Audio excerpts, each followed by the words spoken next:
There's a kind of sound that doesn't try to get your attention, and yet somehow it always finds you. It doesn't arrive loudly or suddenly, and it doesn't need to. It just appears quietly, almost like a thought that was already there, waiting for you to notice it. Maybe it's late at night. The world has slowed down.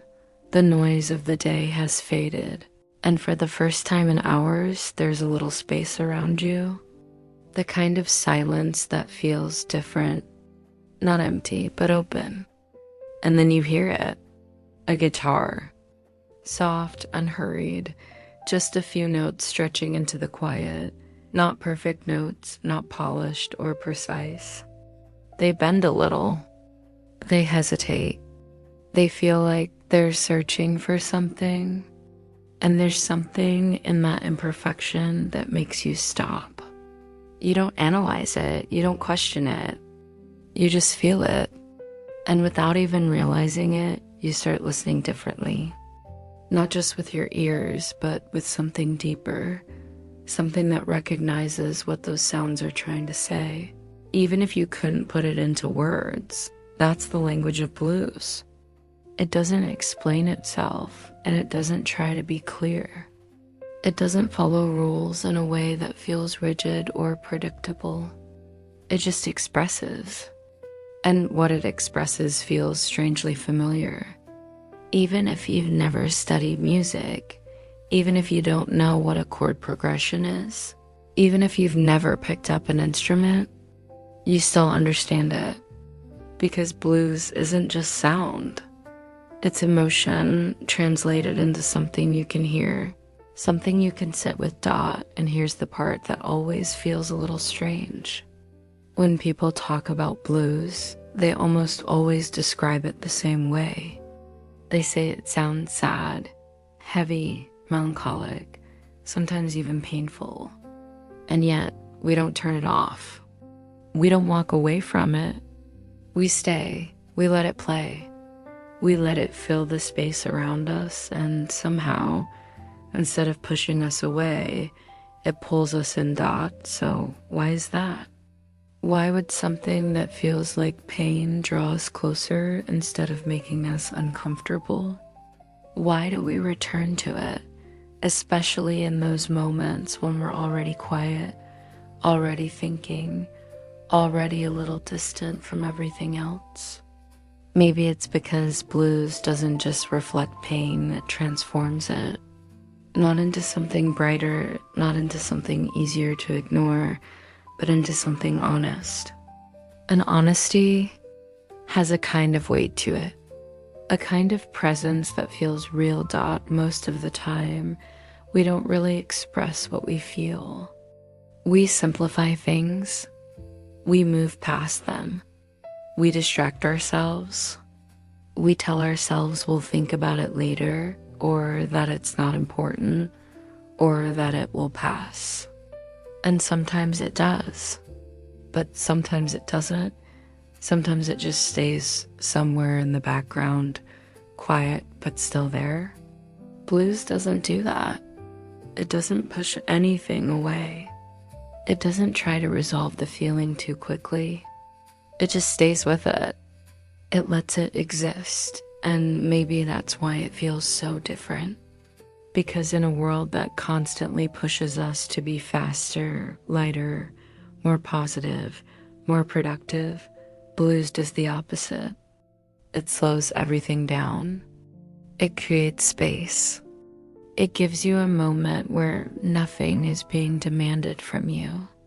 You don't have to respond. You don't have to react. You don't have to explain anything. You can just be there, listening, feeling, without trying to fix anything. And in that space, something starts to shift. You begin to notice things you usually ignore. Not the version of yourself you show to other people, not the version that keeps everything together, but the quieter version underneath. The one that carries memories, fragments of conversations, unfinished thoughts, things you never fully said out loud. The one that doesn't always have a clear voice, but is always there. somewhere in the background dot when the music plays, those things don't feel overwhelming. They don't rush in all at once. They just come closer, slowly, gently. And instead of feeling chaotic, they feel present, and somehow that presence feels right. Not comfortable in the usual sense, not light or easy, but real, grounded, honest.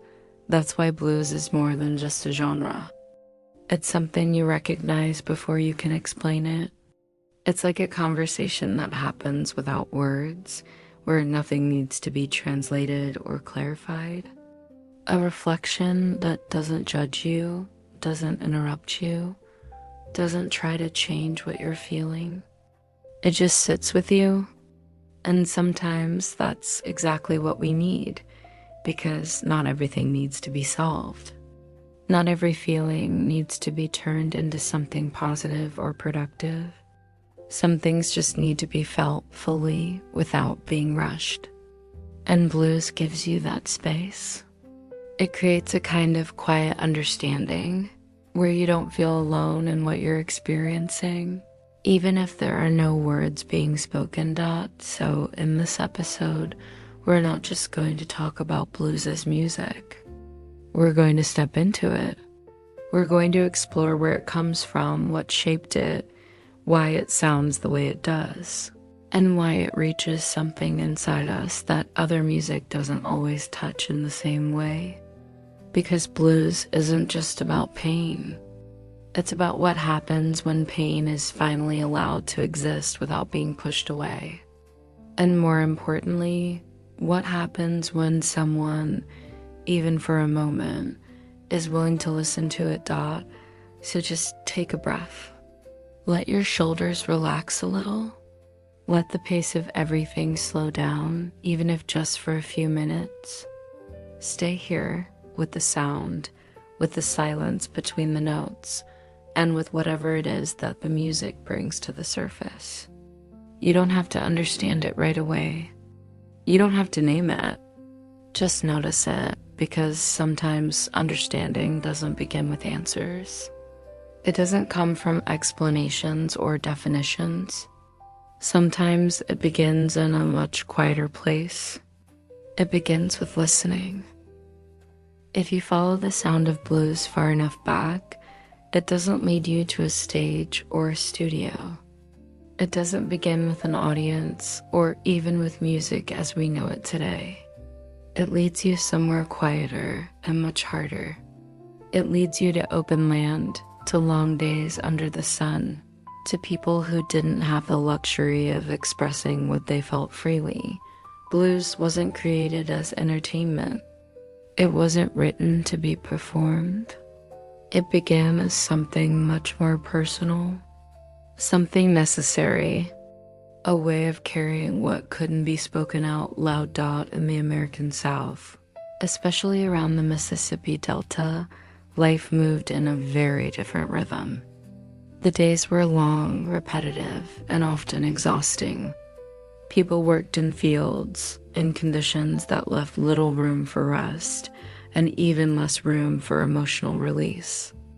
And when words weren't enough or weren't allowed, something else took their place. Sound. But not structured music, not compositions or arrangements.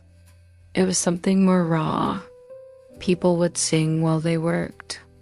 Not in harmony, not in polished melodies, but in calls and phrases, in fragments of sound that carried emotion more than meaning. These were not songs in the traditional sense. They were expressions, immediate, unfiltered, and deeply human. One voice would rise, and sometimes another would respond. A line would be sung, then echoed, then changed. This call and response wasn't planned. It was instinctive. It created connection in a place where connection was often limited. And within those simple exchanges, something powerful was happening. Emotion was being shared, not explained, not analyzed, just shared. And over time, those sounds began to take shape. They started to form patterns, not because someone decided they should, but because repetition created familiarity. Certain phrases returned, certain tones carried more weight, and slowly, almost without intention, a musical language began to form. This is where blues really begins. Not as a defined genre, but as a feeling that found structure over time. And then came the instruments. The guitar, in particular, became something more than just a tool for making music. It became a voice, a way to extend what the human voice was already trying to say. But unlike a piano or a more rigid instrument, the guitar allowed something unique. It allowed notes to bend, and that small detail changed everything.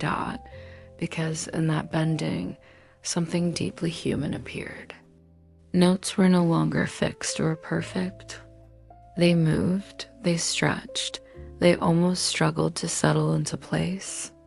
And that movement, that slight instability, carried emotion in a way that clean, precise tones never could. It sounded closer to the human voice, closer to speech, closer to feeling.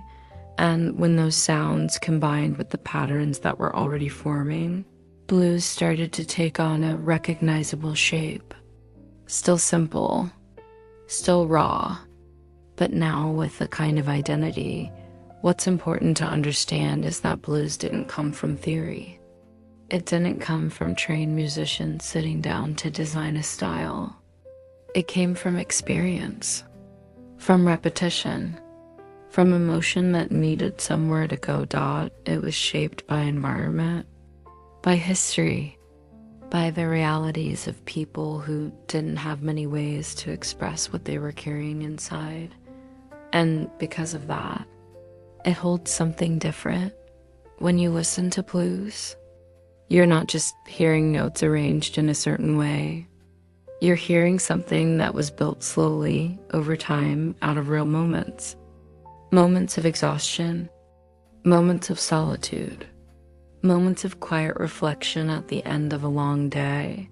There's a kind of honesty in that origin that never really leaves the music.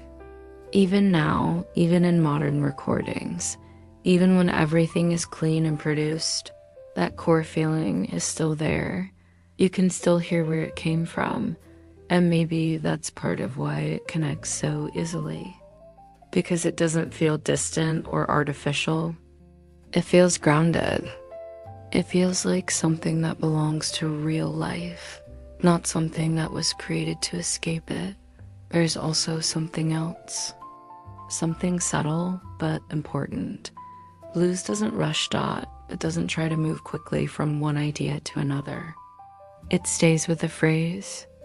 It repeats it. It lets it settle. And in that repetition, something happens. The feeling deepens. It becomes clearer, not because it's explained, but because it's experienced again and again. That's very different from most music today, where everything is constantly changing, constantly moving forward. Blues doesn't push forward in the same way. It circles. It lingers. It allows you to stay in one emotional space long enough to actually feel it. And that approach, that patience, comes directly from where it was born, from long days, from slow rhythms, from a life where time didn't always move quickly, but feelings still needed somewhere to exist. So when we talk about blues, we're not just talking about a style of music. We're talking about something that grew out of real conditions, real lives, and real emotions. Something that didn't begin as art, but became art over time. And even now, even after all these years, that origin is still there, quietly shaping every note, every phrase, every pause. You don't have to know the history to feel it, but once you do, you start to hear the music differently. If you listen closely to blues, beyond the instruments, beyond the rhythm, There's something else that stands out, something that feels almost more important than the music itself. The voice, not just the sound of it, but the way it carries emotion. The way it stretches, cracks, softens, or holds back. The voice in blues doesn't try to be perfect. It doesn't try to impress. It tries to express dot, and that difference changes everything. Because in the beginning, before guitars, before structured songs, before recordings, there was only the human voice. And that voice had a job. Not to entertain, but to release. People sang while they worked. Not because they were happy, not because they wanted to perform, but because something inside needed to come out. The work was repetitive, often exhausting, sometimes isolating. And when your body is moving in the same rhythm for hours, your mind starts to wander. Thoughts come up, feelings surface. And if there's nowhere for them to go, they stay inside Dot singing. Gave them somewhere to go, Dot. It didn't have to be complex. It didn't have to follow rules. A single line, repeated, slightly changed each time, was enough. Sometimes it was a question. Sometimes it was a memory. Sometimes it didn't even make full sense. But it carried something real, Dot, and over time, that connection between work and voice created a very specific kind of rhythm. Not the kind you hear in structured music, but something more natural. Something tied to movement, to breathing, to the pace of the body. That's why blues often feels grounded. It doesn't float. It doesn't rush. It moves in a way that feels connected to something physical, something lived. But it's not just about rhythm. It's about emotion. The voice in blues doesn't hide what it's feeling. If there's tension, you hear it. If there's fatigue, you hear it. If there's longing or frustration or quiet acceptance, it's all there. Not exaggerated, not dramatized, just present. And maybe that's why it feels so close. Because we're not used to hearing emotion presented that way. In most parts of life, people filter what they feel. They adjust it, shape it, make it easier for others to receive. But blues doesn't do that. It allows emotion to exist without editing it. There's something very direct about that, Dot, and it creates a kind of connection that doesn't rely on explanation. You don't need to know the story behind the voice. You don't need context. You hear it, and you understand something about it. Even if you can't describe exactly what that is, Dot, it's almost like the voice is carrying more than just words. It's carrying weight, experience, time, Dot, and when instruments entered the picture, they didn't replace that voice. They followed it. The guitar, especially, began to mirror what the voice was already doing. It echoed the phrasing. It imitated the bends, the slides, the pauses. It became an extension of that same expression, not separate from it, but connected to it. That's why in blues, the line between voice and instrument often feels blurred. A guitar can sound like it's speaking. A voice can feel like it's part of the rhythm.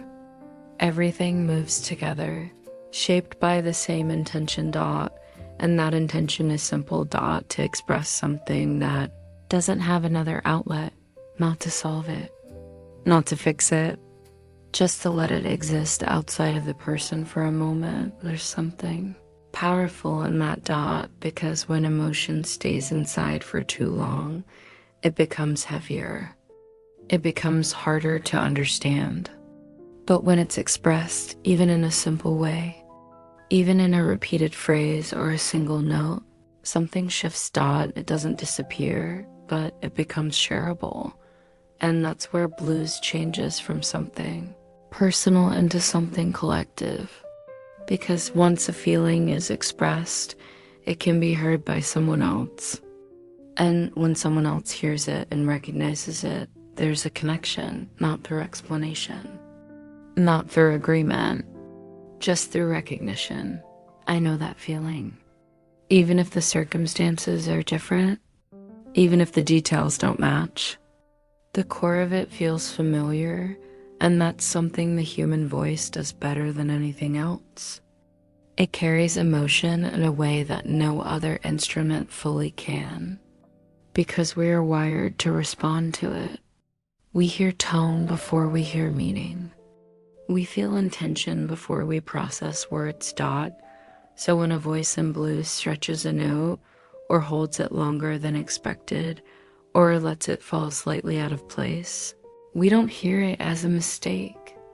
We hear it as something real. Something human. And that's the foundation of blues. Not perfection, not complexity, not technique.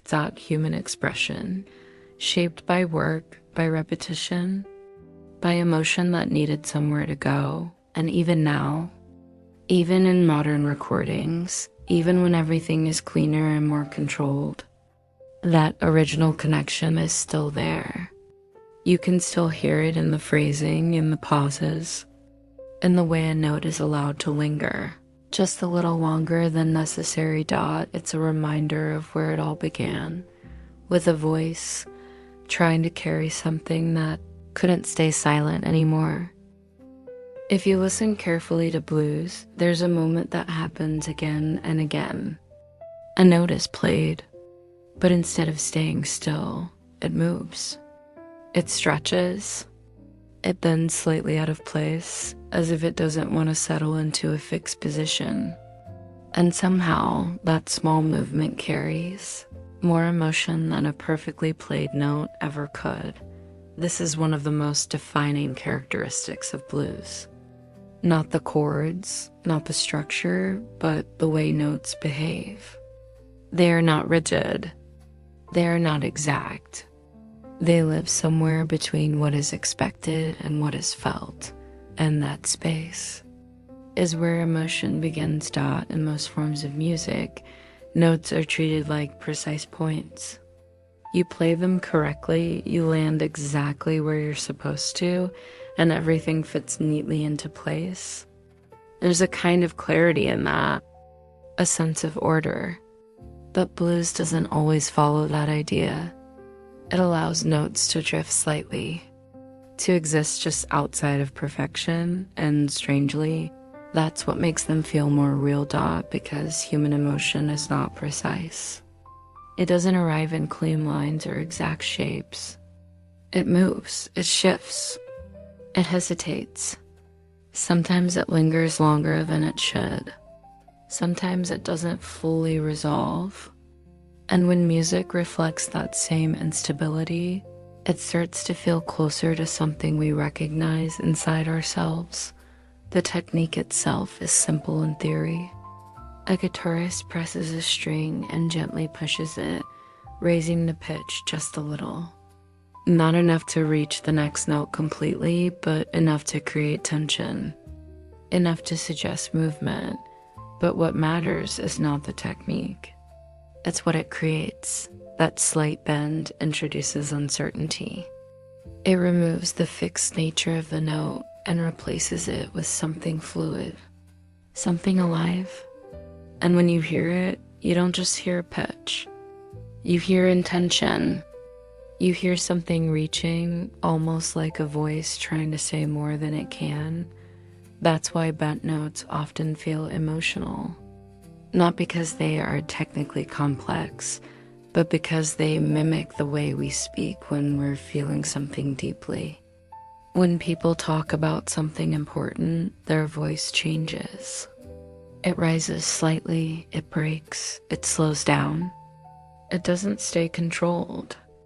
It reflects what's happening underneath. Blues does the same thing, but through sound. And once you start noticing it, you hear it everywhere. Not just in guitar, but in vocals and harmonica, even in the spaces between notes. There's always this subtle sense of movement, of something not fully settling, and that lack of resolution is important because in many types of music, the goal is to resolve tension, to move from something unstable to something stable, from discomfort to comfort. But blues often stays in that in-between space. It doesn't rush to resolve. It lets the tension exist for a little longer, and that creates a different kind of experience. Instead of guiding you quickly toward a conclusion, it invites you to stay with the feeling, to sit with it, to notice it, not as something that needs to be fixed, but as something that simply exists. There's also something else happening in those bent notes. Something quieter, but just as important. They introduce individuality. No two bends are exactly the same. Even if the same musician plays the same note twice, it will never be identical. The pressure changes slightly. The timing shifts. The intention evolves. And because of that, each note carries a unique imprint of the person playing it. It's not just sound, it's expression, and that's why blues feels so personal.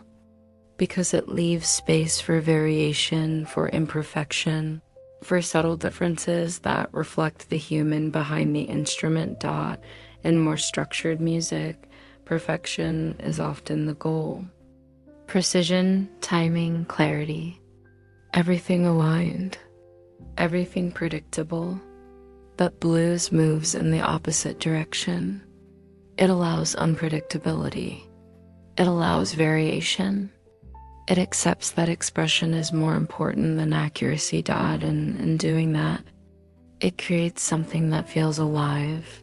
Something that doesn't feel locked into a system, but instead feels like it's unfolding in real time. When you hear a bent note in blues, you're not just hearing a technical choice. You're hearing a moment, a small, almost invisible shift that carries weight, that suggests something beyond the surface, and maybe that's why it connects so easily, because we recognize that movement, not intellectually, but emotionally. We understand what it means for something to not quite settle, to hover between two states, to carry tension without resolving it. Immediately, it's a very human place to be, and blues returns to that place again and again. Not to explain it, not to change it, but to let it exist in sound. So the next time you hear that slight bend, that small shift in pitch that feels almost accidental but never is, take a moment to notice it. Not just as a musical detail, but as a form of expression, because in that one movement, something important is happening. A note is no longer just a note. It becomes a feeling that hasn't quite found its final shape. When people first hear blues, especially if they're not familiar with it, they often describe it in very similar ways. They say it sounds sad. They say it feels heavy, slow, sometimes even a little distant. And even without understanding the structure of the music, they can immediately sense that emotional tone. But what is it exactly that creates that feeling? Because sadness in music is not just about intention. It's not just about the artist wanting to express something emotional. There are actual elements inside the sound itself that shape how we experience it. Subtle details that influence how a melody feels. Even before we consciously notice them, one of the most important of these elements is the use of what we call minor tonalities. Without getting too technical, most people can instinctively feel the difference between major and minor sounds. Major tends to feel brighter, more open, more resolved. Minor feels more inward, more reflective, sometimes more uncertain. Blues often exists somewhere around that space. Not strictly minor, not strictly major, but shifting between the two. And that shifting creates tension. It creates a sense that something is not fully settled. that something is still in motion, still unresolved, and that lack of resolution is one of the reasons it feels emotional. Because when something doesn't resolve quickly, your mind stays with it. You don't move on immediately. You linger. You listen a little longer. And in that extra space, the feeling has time to deepen. Another element is tempo. Blues rarely rushes. It moves slowly, sometimes almost hesitantly. There's space between notes. There are pauses that feel intentional. And those pauses matter just as much as the notes themselves. In faster music, your attention is constantly being pulled forward. There's always something new happening, something to follow, something to keep you engaged. But in blues, time stretches. There's room for silence, room for a reflection. And when there's silence, your mind naturally fills it. You start to think. You start to feel. That's where the emotional weight begins to grow. There's also the phrasing. The way notes are grouped, the way they are played slightly behind the beat, the way they lean into or away from the rhythm. Blues doesn't always sit exactly where you expect it to. It drifts a little. It delays. It holds back. And that creates a subtle sense of tension. Not tension in a dramatic way, but in a quiet, almost unnoticed way. Like something that doesn't fully align but still feels right. And that slight misalignment mirrors the way we often feel emotionally. Not completely stable, not completely unstable, but somewhere in between. And then there's the tone itself. Blues instruments, especially guitar and voice, often carry a kind of warmth, but also a kind of roughness. The sound is not perfectly clean. There's texture in it, a grain, a softness, sometimes even a slight distortion, and that texture matters because clean, perfect sounds can feel distant. They can feel artificial, but textured sounds feel closer. They feel more human, more immediate. And when you combine all of these elements, the shifting tonalities, the slower tempo, the space between notes, the subtle tension and phrasing, and the textured tone, you start to understand why blues feels the way it does. It's not just one thing. It's a combination of small details, all working together to create a specific emotional atmosphere. But there's something even more important than all of these technical elements. Expectation. Our minds are constantly trying to predict what will happen next in music. We expect certain patterns, certain resolutions, certain movements. And when those expectations are slightly delayed or gently disrupted, we feel it. Blues plays with that expectation. It gives you just enough familiarity to feel grounded, but enough variation to keep you slightly uncertain. And that uncertainty is what creates emotional depth. Because when you're not fully sure where something is going, you pay more attention.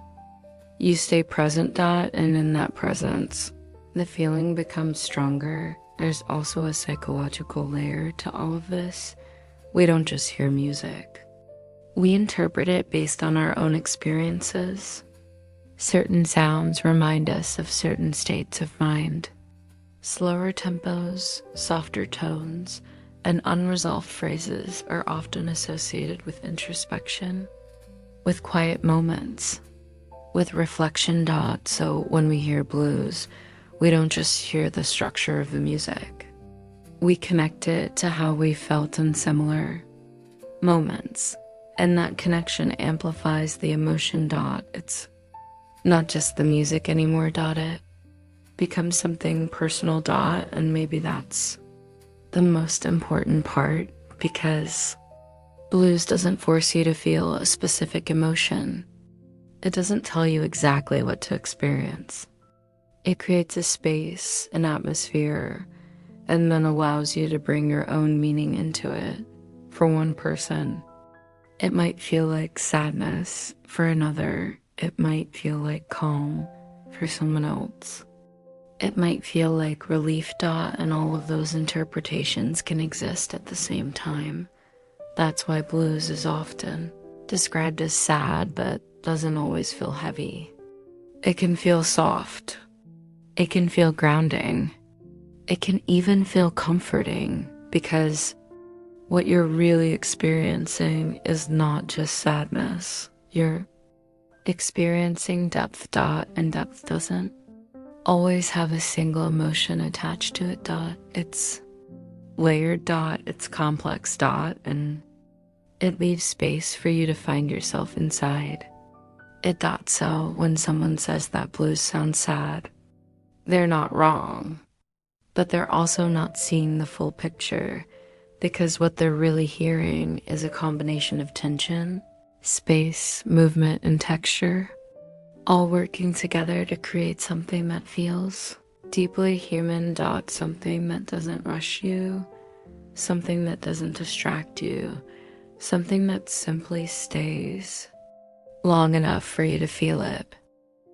There's something interesting that happens when you listen to blues. It doesn't just stay in your ears. It moves somewhere deeper.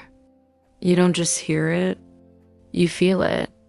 And sometimes you don't even realize that it's happening until a certain note or a certain phrase suddenly feels personal, almost like the music is not just being played, but understood.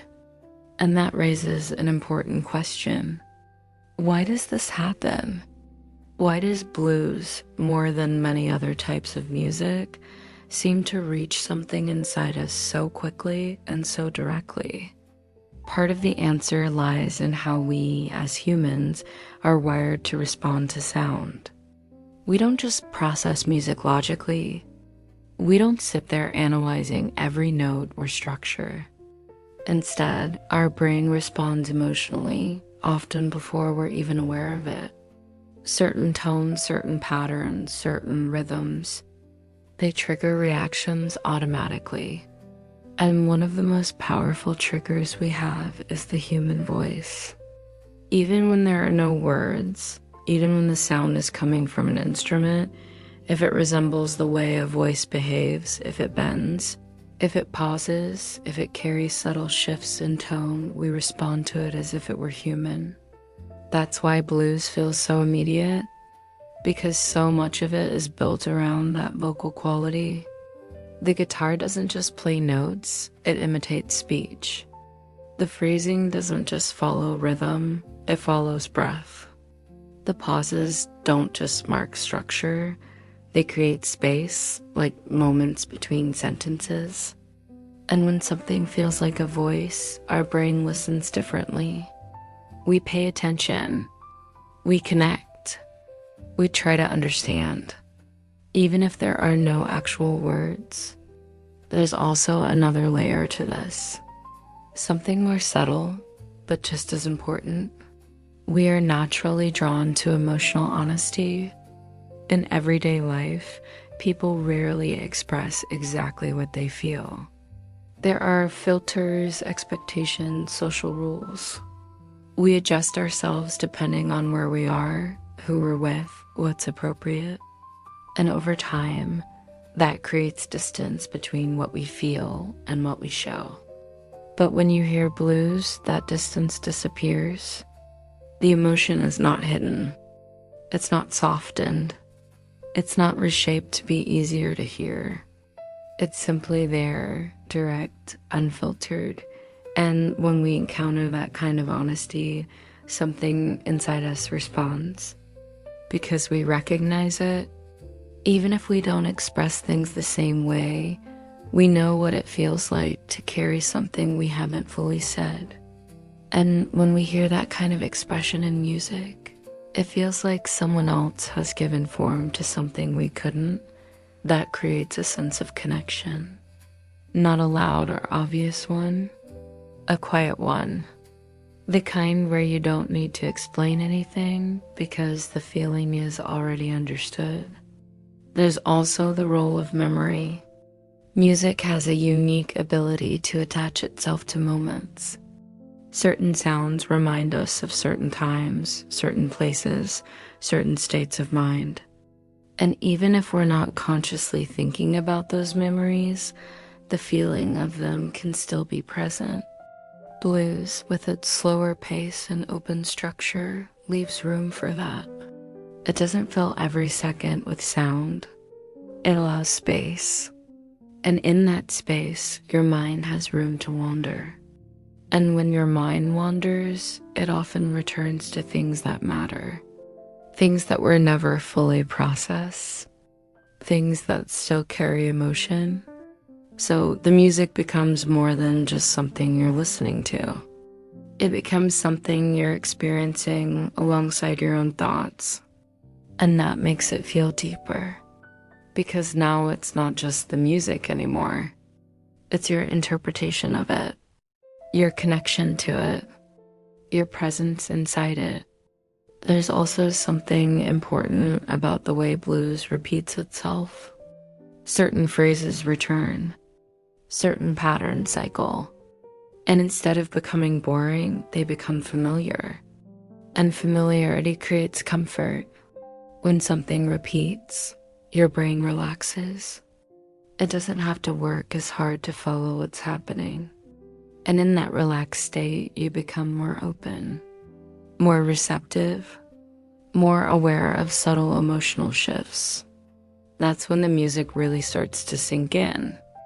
Not because it's complex, but because it's consistent. Because it gives you time. Time to notice. Time to feel. Time to stay. And maybe that's the most important part of all. Blues doesn't rush you. It doesn't try to move you quickly from one emotion to another. It doesn't overwhelm you with constant change. It stays with a feeling long enough for you to actually experience it. And in a world where everything moves fast, where attention is constantly pulled in different directions, that kind of stillness is rare. And when you find it, you stay, not because you have to, but because something about it feels right. So when blues feels deep, it's not just because of the notes or the rhythm or the structure. It's because it aligns with the way we process emotion, the way we recognize honesty, the way we connect to sound that feels human, and the way we carry our own experiences into what we hear. It's not just music. It's a space where something inside you finally feels seen. There's something about the night that changes the way we listen. The same music you hear during the day doesn't feel the same after midnight. The same melody, the same notes, but something shifts. It becomes quieter, deeper, more personal. During the day, everything is moving. There's noise, conversations, responsibilities, distractions. Your attention is constantly divided. Music becomes something in the background, something that fills space but doesn't always reach you fully. But at night, that changes. The world slows down. The noise fades. The distractions begin to disappear one by one. And suddenly, there is space again. And in that space, music moves closer. It no longer feels like something outside of you. It feels like something happening with you. And maybe that's why blues feels different at night. Because blues already carries a kind of stillness. A kind of quiet honesty that doesn't compete well with noise, but becomes incredibly clear when everything else steps back. At night, you're not just listening. You're present. And when you're present, things feel stronger. There's also something else about nighttime that matters. Something that goes beyond silence. It's the way we relate to ourselves. During the day, we're often focused outward. on tasks, on people, on things that need to be done. There's always something asking for your attention. And in that constant movement, there isn't always room to notice what's happening inside. But at night, that changes. There's less to respond to, less to manage, less to distract you from your own thoughts. And when those distractions fade, your attention naturally turns inward. You start to think, you start to remember, you start to feel things more clearly. And sometimes that feeling is described as loneliness. But loneliness is not always what it seems. It's not just the absence of people. It's the presence of yourself without interruption. And that can feel unfamiliar, even uncomfortable, especially if you're not used to sitting in that space. This is where music becomes important, not as a distraction, but as a companion. Blues, in particular, doesn't try to pull you away from that feeling. It doesn't try to replace it or cover it up. It sits with it. It mirrors it. It moves at the same pace as your thoughts. And because of that, it doesn't feel intrusive. It doesn't feel like something separate. It feels aligned. When you hear slow guitar line at night, it doesn't feel like performance. It feels like presence, like something that understands the quiet, and that creates a different kind of connection. Not the kind where you're entertained, but the kind where you feel accompanied. And that's important, because when you're alone, what you often need is not stimulation, but understanding. Something that doesn't demand anything from you, but still stays with you. Blues does that. It doesn't rush. It doesn't interrupt your thoughts. It leaves space for them. And in that space, something begins to settle. There's also a rhythm to the night that matches the rhythm of blues. Both are slower. Both are less structured. Both allow for pauses, for silence, for moments that don't need to be filled.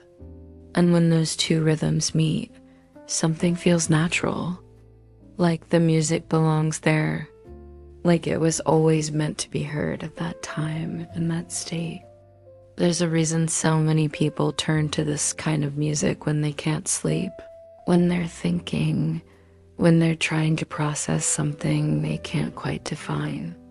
It's not because it solves anything. It's because it allows something to exist without pressure. And that can be enough, because not every feeling needs to be changed. Not every thought needs to be answered. Sometimes it's enough to sit with it, to let it be there without resistance. And when music supports that, instead of interrupting it, it becomes more than just sound. It becomes part of the moment. There's also something interesting about how memory interacts with the night. At night, memories feel closer, not necessarily clearer, but more present. A sound, a tone, a certain rhythm can bring back a feeling without bringing back the full story. And that feeling can sit with you in a way that feels both distant and immediate at the same time. Blues works in that space. It doesn't force clarity. It doesn't demand that you understand where a feeling comes from. It simply allows it to be there, carried by the music, shaped by the sound. And that makes it easier to stay with it, easier to accept it, easier to let it pass through without holding on to it too tightly. So when you listen to blues at night, you're not just listening to music. You're entering a different kind of space. A slower space, a quieter space, a space where you don't have to perform, respond, or explain anything. A space where you can simply exist with whatever is there without needing to change it. And maybe that's why it feels so right, because in that moment, you're not trying to become anything else. You're just listening, and sometimes That's enough. There's a question that seems simple at first, but becomes more complicated the longer you sit with it. Why do we choose to listen to music that feels sad? Not just once, not just by accident, but again and again, because it's not something we avoid. It's something we return to, especially in quiet moments, especially when we're already thinking, already feeling something we can't fully explain. You might expect that we would prefer music that lifts us, that distracts us, that replaces heavier emotions with something lighter. And sometimes we do, but not always. Sometimes we choose something slower, something softer, something that doesn't try to change how we feel. Something like blues dot, and that choice is not random dot. There's something in sad or reflective. Music that gives us something we don't always find elsewhere. Not relief in the traditional sense, not escape, but recognition. When you hear a melody that carries weight, when you hear a note that doesn't fully resolve, when you hear a phrase that feels like it's holding something back, it doesn't feel distant. It feels familiar dot, and familiarity creates connection, not because the music knows your story, but because it understands the shape of emotion, the way it moves, the way it stays, the way it sometimes refuses to be simplified dot. And when you hear that reflected back to you, something changes. You don't feel as alone in what you're experiencing, even if no words are spoken, even if nothing is explained. There is a quiet sense that what you feel exists beyond you, that it has been felt before, that it has taken form in sound dot, and that realization can be comforting, not because it removes the feeling, but because it shares it. There's also something else happening, something more subtle. When we listen to music that matches our emotional state, we don't feel resistance. We don't feel like we need to adjust ourselves. The music doesn't ask us to be different. It meets us where we are dot, and that creates ease. A kind of emotional alignment where nothing feels forced. If you're already quiet, the music is quiet. If you're already reflective, the music is reflective. And in that alignment, your mind can relax. You're not being pulled in another direction. You're not being asked to change. You're simply allowed to stay dot, and that is something we don't always experience in daily life. There is often pressure to move on, to feel better, to be more positive, to let things go quickly. And while that can be helpful at times, it can also create distance between what we feel and what we think we're supposed to feel.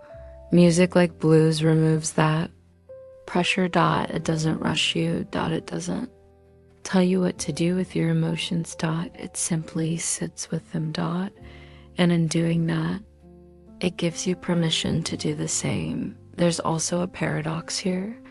Even though the music might sound sad, it doesn't always make you feel worse. In fact, many people feel calmer after listening to it, more grounded, more settled, and that's because expressing or experiencing emotion, even indirectly, can reduce its intensity. When something stays unexpressed, it tends to build. But when it's acknowledged, even through music, it begins to soften dot, not disappear, but shift. And that shift is what creates relief dot, not the kind of relief that comes from escaping something, but the kind that comes from understanding it, even if only partially dot. So when you listen to blues, you're not choosing sadness, you're choosing connection. Connection to a feeling, connection to a sound, connection to something that reflects what's happening inside you. And that connection, even if it's quiet, even if it's subtle, has value because it reminds you that what you Feel is not isolated, dot, it exists in the world, dot, it exists in others, dot, it exists in music, and that can change.